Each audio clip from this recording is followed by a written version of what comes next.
27 March Heathrow এয়ারপোর্টে নামলাম কলকাতা টালিগঞ্জ থেকে লন্ডনে তৃতীয়বারের মতো ভিজিট করতে। England, UK, United kingdom, great Britain, এই দেশটা একসময় সারা বিশ্বকে শাসন করেছে, কিন্তু আজকে এই দেশটা বড় নমনীয়, বড় কোমল, এবং আজকে সারা বিশ্বের মানুষকে এই লন্ডনের বুকের মধ্যে, ইংল্যান্ডের বুকের মধ্যে সবাইকে সাদরে অভ্যর্থনা জানাচ্ছে।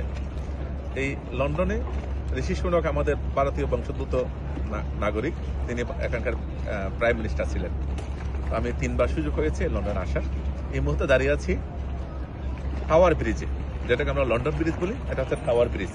এই টাওয়ার ব্রিজ অনেক ইতিহাসের সাক্ষী। সাথে রয়েছে যে লন্ডন টাওয়ার, যেটা আই থিঙ্ক 93 ফ্লোরের একটা বিল্ডিং, বুর্জ খলিফার থেকে ছোট হলো দুবাইয়ের, এটা অর্থাৎ সেই লন্ডন টাওয়ার। দেখতে পাচ্ছেন এখানে পুরো হেরিটেজ সাইট রয়েছে ওল্ড কুইন্স প্লেস, যেটাকে এখানে বলা হয় ক্যাসেল।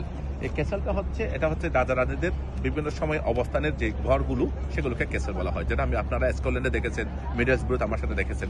ঠিক তেমনিভাবে এটা হচ্ছে দ্বিতীয় বিশ্বযুদ্ধের সময়ে রানী এখানে অবস্থান করতেন, এই ওল্ড কুইন প্লেসে।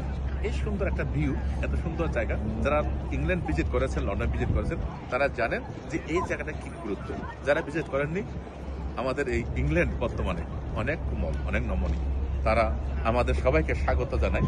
আমাদের সৌভাগ্য যে এই লন্ডনের বুকে আগে বৌদ্ধ ভিক্ষুর আসলে কোথাও থাকার জায়গা ছিল না, হয়তো শ্রীলঙ্কা টেম্পল বা হোটেলে থাকতে হতো। আমাদের এখন সৌভাগ্য যে বাংলাদেশ বুদ্ধিস্ট কাউন্সিল ইউকের মধ্য দিয়ে জেতবন বিহার প্রতিষ্ঠা হয়েছে লন্ডনে, রেনহামে, যেখানে গতবারও আমি 18 দিন ছিলাম, এবারও প্রায় আমি 20 দিন মতো অবস্থান করছি। সেই বুদ্ধ বিহারে আপনাদের সকলকে, জেতবন বুদ্ধ বিহারের সকলকে স্বাগত। যে যারা যারা প্রতিষ্ঠাতা, আমি লন্ডনবাসী সকল বৌদ্ধদের আন্তরিক কৃতজ্ঞতা জানাচ্ছি। তাদের এই শুভ উদ্যোগ, এই উদ্যোগ ছড়িয়ে পড়ুক, মানুষের মধ্যে সদ্ভাব জাগ্রত হোক, মানুষের মধ্যে মনুষ্যত্বের বিকাশ সাধন হোক। আমরা আসুন, ধর্ম যার যার, উৎসব সবার, সকলে মিলেমিশে আমরা যেন ভালোভাবে থাকতে পারি। সকল দেশের বেড়াজাল কাটিয়ে আমরা যেন আরো আপন হতে পারি, আরো মৈত্রীময় হতে পারি, আরো প্রেমময় হতে পারি। সাব্বে সত্তা স্বীকৃত হন্তু, all living beings be happy.